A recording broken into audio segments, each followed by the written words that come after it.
오늘 스바냐 말씀 가지고 하나님이 기뻐하시는 교회라는 제목으로 함께 나누고자 합니다. 하나님께서는 여러분을 기뻐하십니다. 여러분도 하나님을 기뻐하시죠? 네. 그런데 여러분 개개인을 그렇게 기뻐하실 뿐만 아니라 우리 공동체도 그렇게 하나님께서 기뻐하십니다. 오늘 본문은 그 구원의, 하나님의 그 구원과 즐거움들이 묘사되어 있는 구절들입니다. 8절 잠깐 심판에 대한 메시지가 나오고 그 다음부터 9절부터 20절까지는 하나님의 회복과 구원에 대해서, 소망에 대해서 나와 있는 메시지입니다. 특별히 여러분 너무 잘 아시는 말씀 있죠. 몇 절입니까? 네, 17절 말씀을 가지고 우리가 너무 좋아해서 써놓기도 하고 암송하기도 하고 합니다. 이렇게 하나님의 기쁨을 아름답게 표현한 구절이 또 잘 없는 것 같습니다. 하나님의 그 기쁨을 어떻게 이렇게 표현할까라고 봅니다. 저는 이것을 보면서 어떤 느낌이 드냐, 하나님이 이기지 못하는 게 있네, 이런 생각이 들었습니다. 하나님은 전능하신 분입니다. 모든 것을 다 이기시는 분이십니다. 그런데 하나님이 내가 이기지 못하는 게 하나 있다라고 말합니다. 그게 바로 뭐죠? 여러분입니다. 여러분 때문에 이 기쁨을 내가 이기지 못하겠다라고 표현하고 있는 것입니다. 우리를 향한 그 마음, 그 기쁨입니다. 하나님이 이것을 이기지 못한다는 이 표현을 쓸 만큼 우리를 정말 사랑하신다는 겁니다. 믿으십니까? 믿으셔야 합니다. 네, 더 크게 아멘 하십시오. 네, 여러분들이 어떠한 행위를 하고 어떠한 길로 간다 할지라도 하나님께서는 여러분 존재 자체를 정말 기뻐하시고 즐거워하시고 사랑하십니다. 그래서 어떤 때는 징계도 있고 훈계도 있습니다. 네, 무슨 말인지 아시죠? 그런 심판에 대한 메시지도 있습니다. 하지만 오늘 하나님께서 우리를 다시 회복시킬 것입니다.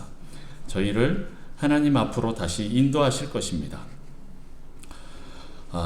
그런데 오늘 이렇게 좋은 구절들이, 이런 좋은 회복과 소망의 기쁨의 메시지들이 스바냐서의 전체에 다 나오는 게 아닙니다. 이때 후반부에 잠깐 나옵니다.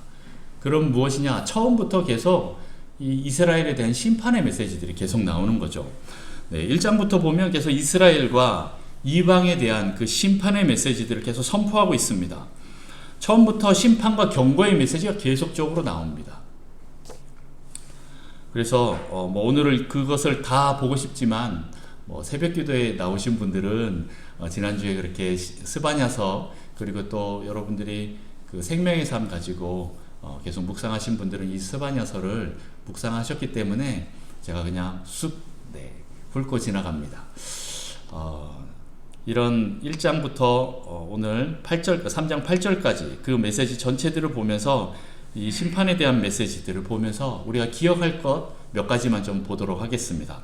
첫 번째로는 모든 사람은 여호와의 날을 맞이한다라는 것입니다. 여호와의 날 무엇입니까? 바로 심판과 종말의 날이 온다라는 것입니다. 하나님의 심판은 반드시 있다라는 것입니다. 히브리서 9장 8절에 보면 한번 9장 20절인가요? 갑자기 또 헷갈리네. 네, 한번 사람이 죽는 것은 정해진 것인데 그 뒤에 어떻게 됩니까? 반드시 심판이 있다라고 선포하고 있습니다. 우리 사람이 죽는 것 정해져 있습니다. 그런데 그것이 끝이 아닙니다. 거기에 반드시 심판이 온다라고 합니다. 그런데 오늘 말씀은 그렇게 죽기 전에 하나님의 심판의 날이 오는 것을 보는 것은 또 엄청난 우리에게 큰 고통이고 고난입니다. 하나님께서 오늘 스바냐서를 통해서 이스라엘 백성들에게 계속 심판의 메시지를 던집니다. 왜 그렇습니까? 바로 이스라엘의 죄 때문에 그렇습니다. 그들에게 이 여호와의 날이 머지 않았다라고 선포하는 것입니다. 특별히 우상 숭배자들에게 그 하나님의 심판은 피하지 못할 것이다 라고 선포하고 있습니다. 번영과 풍요를 추구하는 사람들, 음란과 타락과 쾌락을 추구하는 사람들, 이런 사람들이 우상 숭배자들이 추구하는 그 특징들입니다. 풍요를 추구하고 쾌락을 추구하는 그 사람들, 그들에게는 반드시 심판이 있다라고 계속 앞에서 얘기하고 있는 것입니다. 그래서 모든 인생은 여호와를 찾아야 합니다. 여러분 여호와를 찾지 않으면 결국에는 그 여호와의 날에 심판을 당하게 될 것입니다. 부요함, 명예, 권력, 자아 성취, 자녀 성공 이런 추구보다 여러분 하나님을 먼저 찾아야 합니다. 이 모든 것은 여호와의 날에 모래 위에 지은 집과 같습니다. 참된 신앙은 반대로 반석 위에 지은 집과 같기 때문에 우리는 항상 그 참된 신앙 안에서 여호와의 날을 대비해야 합니다. 그래서 하나님의 백성은요 항상 겸손해야 합니다. 여러분, 여러분의 능력과 잘남 결코 자랑하지 마십시오. 그것은 그냥 모래 위에 지은 집과 같습니다. 어느 한순간에 하나님께서 훅 부시면 날아가 버릴 그런 집들밖에 되지 않습니다. 그래서 우리는 항상 겸손해야 됩니다. 그리고 또 동시에 하나님의 백성은 공의의 삶을 구현해야 합니다. 공의로워야 됩니다. 정의로워야 됩니다. 정직해야 됩니다. 항상 하나님 앞에서 거짓이 아닌 정직으로 하나님 앞에 나아가야 합니다. 그런 자들이 2장에 가보면 여러 부류가 나오는데 특별히 이방 민족들에 대해서 하나님께서 심판하시는 장면들이 나옵니다. 이스라엘을 기준으로 서쪽에 있는 블레셋과 또 동쪽에 있는 모압과 암몬이 있고 또 아래쪽으로는 이집트와 그 구스가 있고 북쪽으로는 아수르가 있습니다. 그런 나라들 계속 이스라엘을 치는 하나님의 막대기로 썼지만 결국에는 그들도 교만했기 때문에 하나님께서 그 민족들을 꺾으십니다. 더 중요한 것은 그들은 이스라엘 민족을 멸시하고 깔봤지만 더 나아가서 여호와 하나님까지 그렇게 봤기 때문에 그렇습니다. 혹시 우리가 세상적으로는 좀 못날 수 있습니다.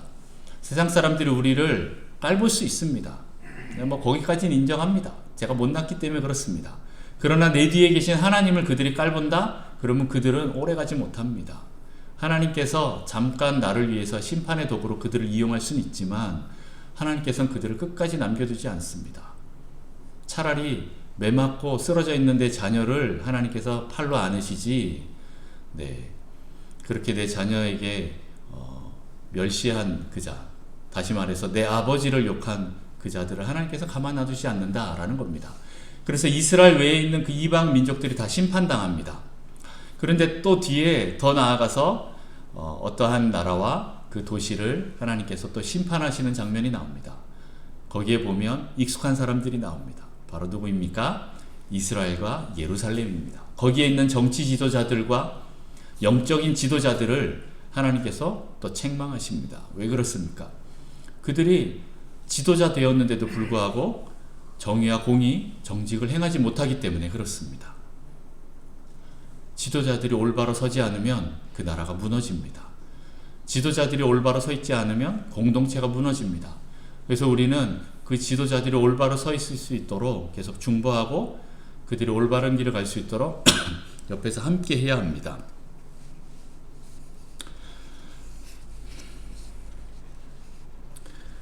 그렇게 하나님께서는 그 2장에서 이방 사람들과 그리고 이스라엘 민족들, 특별히 그 지도자들의 그 타락에 대해서 하나님의 심판을 선포하고 있습니다.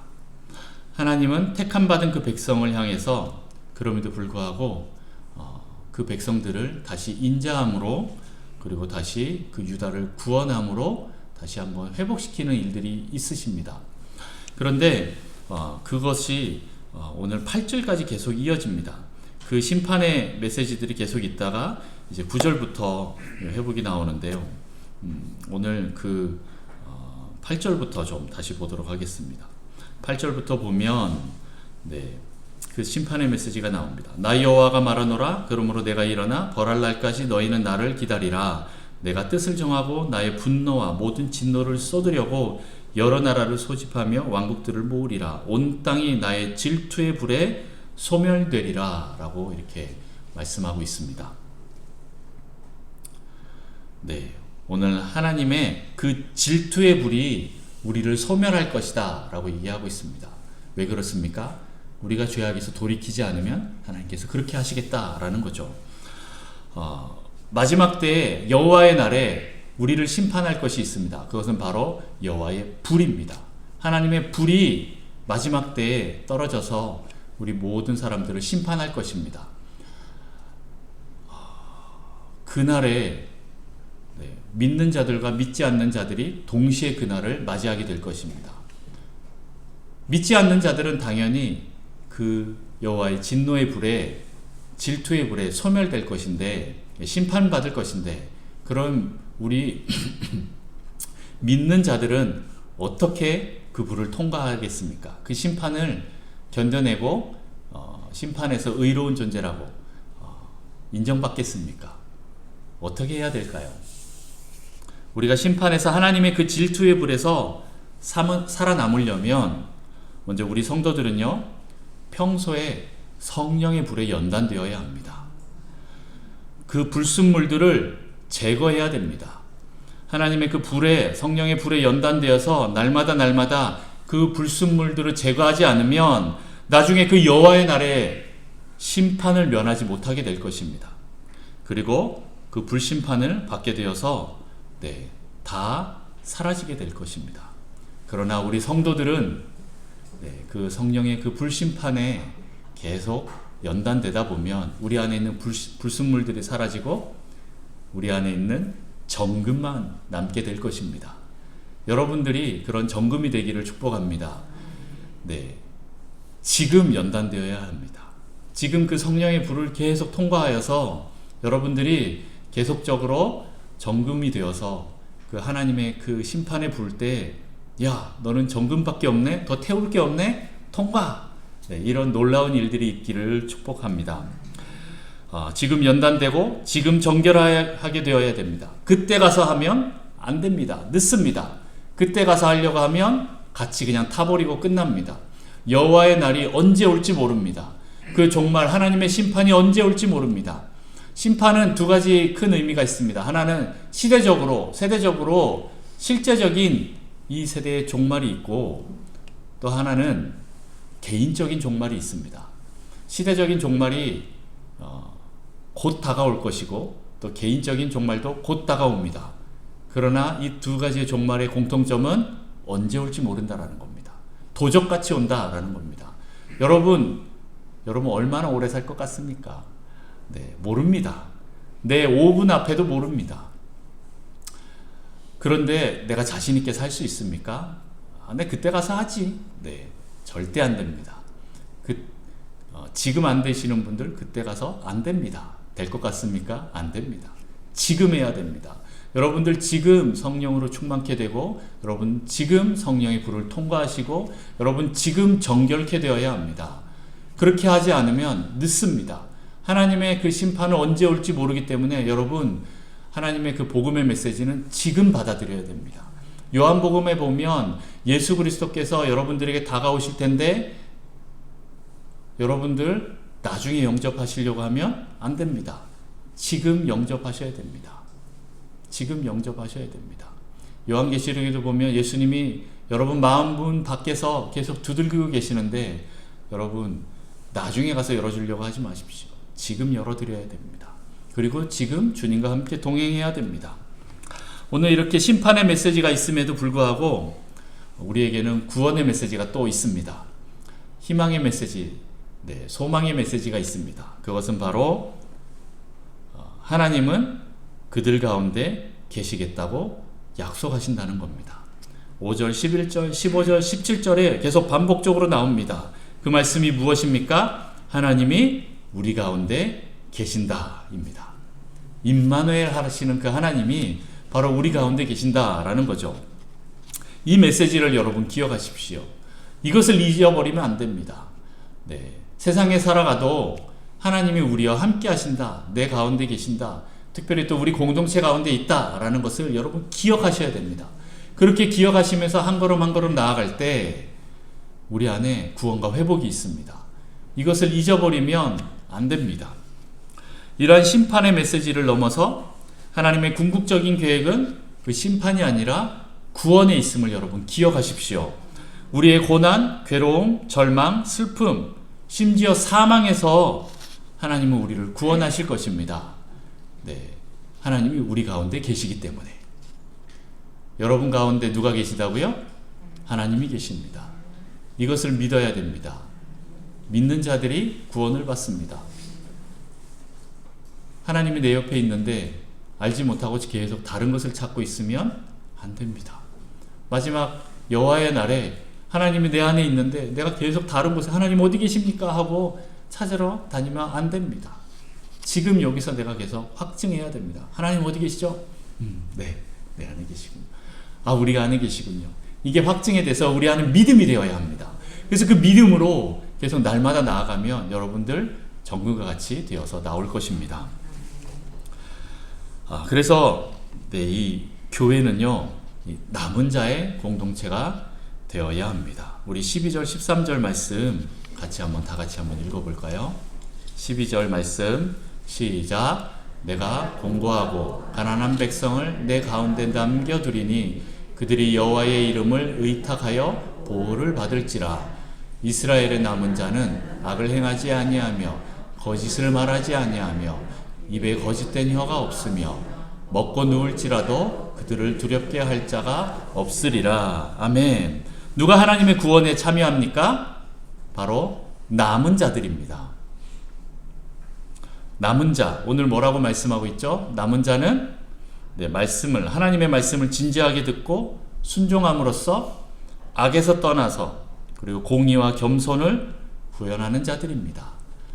거짓을 행하지 않고 거짓된 입술로 그렇게 하지 않는 자들입니다. 공의로운 자들입니다. 그들은 세상에서 그 우상에게 무릎 꿇지 않고 하나님의 나라를 위해서 수고하고 헌신하는 자들입니다.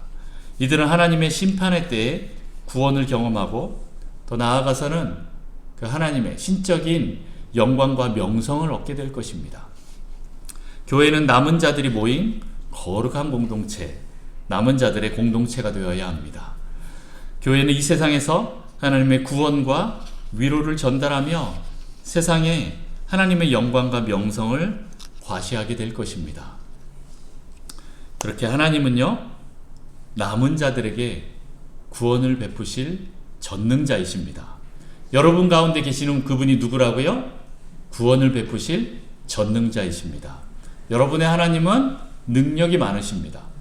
여러분의 환경과 여러분의 능력과 여러분의 감정과 상관없이 하나님은 전능자이십니다.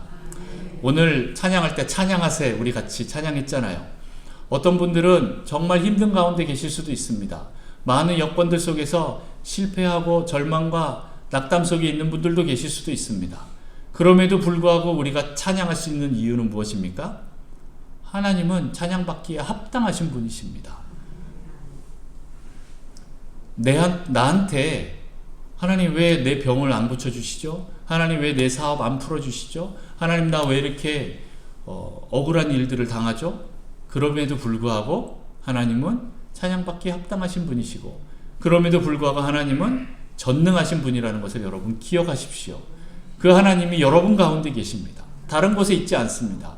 여러분 가운데 계신 그 하나님을 발견해야 우리는 구원을 얻을 수 있습니다. 하나님은 그 남은 자들을 돌보시고 그런 자들에게 그 기쁨을 이기지 못하시고 더 잠잠히 사랑하시고 즐거이 노래를 부르십니다. 바라보기만 해도 좋아서 어쩔 줄 모르는 그 부모님처럼.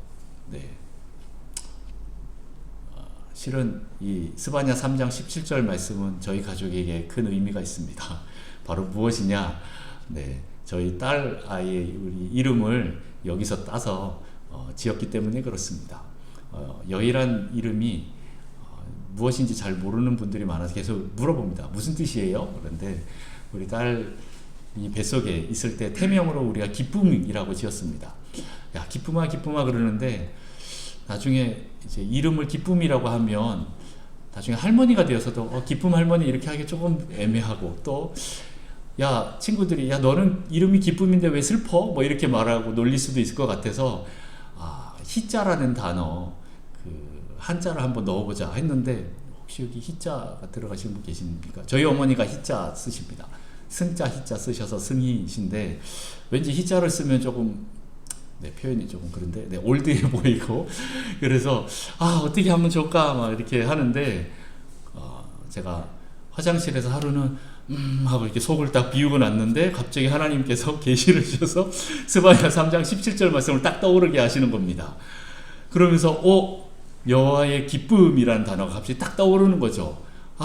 그래서 여희라는 단어로 이름을 지었습니다. 그래서 저희 딸이 딸을 볼 때마다 그 부모가 얼마나 이 딸을 보면서 기뻐하는지 그 표현이 이름에 실은 잘 나타나 있습니다. 여러분들도 그렇죠. 여러분 자녀들을 보면 얼마나 기쁘고 즐겁습니까? 물론 자라나면서 속썩이게 하고 사고 칠 때도 있고 그렇습니다. 그럼에도 불구하고 자녀는 그 존재 자체만으로도 기쁨입니다. 또 더 나아가서 이 애 같았던 애가 갑자기 결혼해갖고 또 애를 낳습니다. 근데 그 애가 또 더 사랑스럽습니다. 손자, 손녀들이 얼마나 사랑스럽습니까? 내가 우리 아들, 딸을 키울 때 이렇게까지 사랑했으면 얼마나 좋았을걸 하면서 후회할 만큼 그 손자, 손녀들이 그렇게 사랑스럽지 않습니까? 네. 그런데 하나님은 그것을 더 뛰어넘는 그 사랑으로 우리를 바라보고 계십니다. 그 하나님 아버지가 여러분들을 바라보실 때 하면서 녹아버리십니다. 그러면서 내가 너를 이기지 못하겠다 이런 표현을 쓰실 만큼 내가 심판을 선포했는데도 불구하고 네가 나에게 돌아온다면 나는 너를 이기지 못한다. 그래 심판 철수 하고 자 이제 회복과 소망 구원 자 이제 시작이다 하고 그런 일들을 행하실 분이십니다. 하나님이 여러분을 그렇게 바라보고 계시는 거예요. 여러분의 존재를 그렇게 바라보고 계시는 거예요. 우리 교회를 그렇게 바라보고 계시는 거예요. 여러분들 이 말씀, 이 진리 놓지 마십시오. 기억하십시오. 반드시 이 말씀을 가지고 여러분 나가셔야 됩니다. 마치 또 신부를 바라보는 그 신랑처럼 이렇게 또 얘기하면 또 제가 또 우리 사모를 얘기하지 않을 수가 없죠. 오늘 날 예배 때 동영상 보셨듯이 어제 저희 사모님이 한복을 입고 왔는데 우와 신부다 이런 생각이 들처럼 어제 제가 결혼식을 하는데 우리 성도랑 결혼하는 건지 제가 우리 사모랑 결혼하는 건지 하여튼간 둘 다 결혼하는 그 신랑으로서 얼마나 큰 기쁨이 있었는지 모릅니다. 속으로 또 자랑스러웠습니다. 짜잔 내 부인이야 내 와이프입니다 이렇게. 그런데 또 다른 교회 가면 아마 여러분들을 그렇게 소개할 것 같습니다. 짜잔 저희 성도들입니다. 어제 우리 또 외부에서 목사님들 많이 왔죠. 또 우리 외부 손님들 많이 왔습니다. 그러면서 속으로 짜잔 저희 성도들입니다 이렇게 얼마나 자랑스러운지 그렇게 제 마음이 그랬습니다. 그런데 하나님께서는 우리를 바라볼 때도 그렇지 않겠습니까? 더 그렇지 않겠습니까? 어제 오늘 제가 참 너무 기쁜 것 같은데 하나님은 더 기쁘신 것 같습니다. 여러분들을 바라보면서 더 기뻐하십니다. 우리의 고백과 찬양을 받으셔야 할 그 하나님이 반대로 우리를 위해서 노래를 부르신다라고 오늘 표현하고 있습니다. 17절 다 같이 한번 또 읽어볼까요? 너무 잘 알아 그냥 넘어가려고 했는데 다 같이 한번 또 읽어보겠습니다. 시작. 너의 하나님 여호와가 너의 가운데 계시니 그는 구원을 베푸실 전능자이시라. 그가 너로 말미암아 기쁨을 이기지 못하시며 너를 잠잠히 사랑하시며 너로 말미암아 즐거이 부르며 기뻐하시리라. 아멘. 기쁨을 이기지 못하는데 또 잠잠히 사랑하시다가 어떻게 합니까? 즐거이 부른대요. 그 말은 뭐예요? 여러분들이 그냥 노래 자체인 거예요. 여러분들을 그냥 부르는 거예요. 오 명철아 하면서 막 이렇게 부릅니다. 노래를 부르면서 우리는 하나님 찬양합니다 이렇게 하고 막 찬양하고 있는데 하나님도 명철아 하고 이렇게 막 찬양하고 있는 거예요. 오 우리 북성실교회 찬양하는 거예요. 노래를 부르는 거예요. 하나님이 그러신다라는 거 여러분 상상해 보셨습니까? 여러분들 하나님 앞에 나아가시면 그런 놀라운 일들이 있을 것입니다. 여러분들 그것을 한번 믿음으로 한번 가지고 기도해 보십시오. 잠잠하게 하나님 정말 나 그렇게 사랑하시냐고 한번 물어보십시오. 그럼 하나님이 그럼 그렇고 말고 하면서 하나님의 그 사랑을 여러분들에게 표현해 주실 것입니다. 이 놀라운 역할에 전도, 이 뒤바뀜이 일어났기 때문에 하나님께서 우리에게 그 십자가 은혜를 부어주셨습니다. 자격 없는 자에게 부어주신 그 감당 못할 그 사랑이 바로 십자가의 은혜와 신비입니다. 우리가 구원받았다라는 것은 실은 우리가 그런 존재가 되지도 못하는데도 불구하고 하나님은 우리의 행위가 아니라 그냥 우리 존재 자체만으로 너무 좋아서, 그래, 내가 이 십자가 내가 대신 짓게, 너희가 져야 되는데 내가 대신 짓게 하면서 하나님께서 우리를 그렇게 구원해 나가십니다. 자, 여러분, 마지막 때 하나님은 남은 자를 모으실 것입니다. 바알에 무릎 꿇지 않는 자들을 남겨놓으신 것처럼 성령의 불로 연단된 자들을 모으실 것입니다. 거룩에 목숨 걸고 하나님 말씀에 목숨 걸고 나가는 사람들을 찾으실 것입니다. 그리고 하나님께서 우리를 이렇게 사랑하신다라는 것을 믿는 자들을 모으실 것입니다. 많은 사람들이 하나님을 믿지 못하는 이유 중에 하나가 하나님이 우리를 벌하실 것만 같고 심판하실 것만 같고 하나님이 우리를 내쳐버릴 것 같은 그런 마음들 때문에, 그런 상처들 때문에, 그런 불신 때문에 하나님께 나오지 못하는 겁니다. 하나님은 그냥 무서운 겁니다. 그러나 우리는 이런 놀라운 은혜를 경험하고 그 용서의 은총을 경험하면 하나님께서 부르실 때 네, 저 여기 있습니다 하고 달려갈 수 있는 것입니다. 오늘 이사야처럼 나는 죄인입니다 라고 고백하지만 그가 용서받고 죄악이 사해졌을 때 하나님, 제가 여기 있습니다 하고 달려갔던 것처럼 그런 일들이 있을 것입니다. 이런 자들이 나중에 교회가 되어서 하나님의 복음을 전파하는 그 사명을 감당할 것입니다. 그렇게 교회는 복음 전파의 사명을 감당해야 합니다. 종말의 때 열방과 유다가 구원받은 것은 마지막 때 선교적인 그 사명, 그 부르심을 감당할 때 성취되는 것입니다. 하나님은 이스라엘을 이방의 빛으로 세우셨습니다. 하나님은 우리 교회를 이방의 빛으로, 이 세상의 빛으로, 세상의 소금으로 세우셨습니다. 그런데 우리가 그 사명을 감당하지 못하면 그 의미는 사라집니다. 하나님이 야, 내 세상의 빛이야, 소금이야, 나의 복음을 전할 통로야 라고 했는데 안 하고 있어요. 그 복음을 전하지 않고 있어요. 그러면 하나님 얼마나 무한하시겠습니까? 네. 우리 교회가 그것을 하지 못한다면 우리의 존재 가치도 없어집니다. 그러나 우리가 구원받은 자로서, 그 사랑을 깨달은 자로서 하나님의 그 사명을 감당하면서 그 복음을 전파하는 축복의 통로가 된다면, 야, 여기 내 자녀야, 한번 봐봐, 내 축복의 통로야, 이들을 통해서 복을 흘려보낼 것이야 라는 것이 이루어질 것입니다. 여러분, 먼저 구원받은 교회 공동체로서 이 지역사회와 열방을 향한 구원의 빛이 되어야 합니다. 그럴 때 지역사회와 열방이 하나님의 구원과 위로를 누리게 될 것이고 우리도 온전한 구원을 이루게 될 것입니다. 여러분, 교회가 사명을 감당할 때 구원을 이룰 수 있습니다. 맛이른 소금이 되지 않기를 축복합니다. 여러분은 세상의 빛과 소금입니다. 그 사명을 감당하십시오. 그러면 여러분은 하나님의 그 축복의 통로로 온전하게 드러날 것입니다. 교회는요, 하나님의 심판의 대상이 아니라 복음을 전하는 자가 되어야 합니다. 마지막 때 남은 자로서 하나님의 기쁨이 되는 교회가 되길 축원합니다.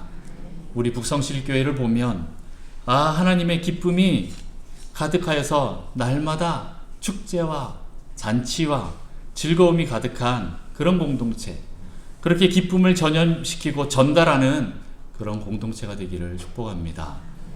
기쁨이 가득 찬 그런 공동체가 되어서 또 다른 많은 사람들에게 기쁨을 전염시키는, 기쁨을 전달하는 그런 축복의 공동체가 되기를 축원합니다. 여러분, 여러분은 하나님의 기쁨이십니다.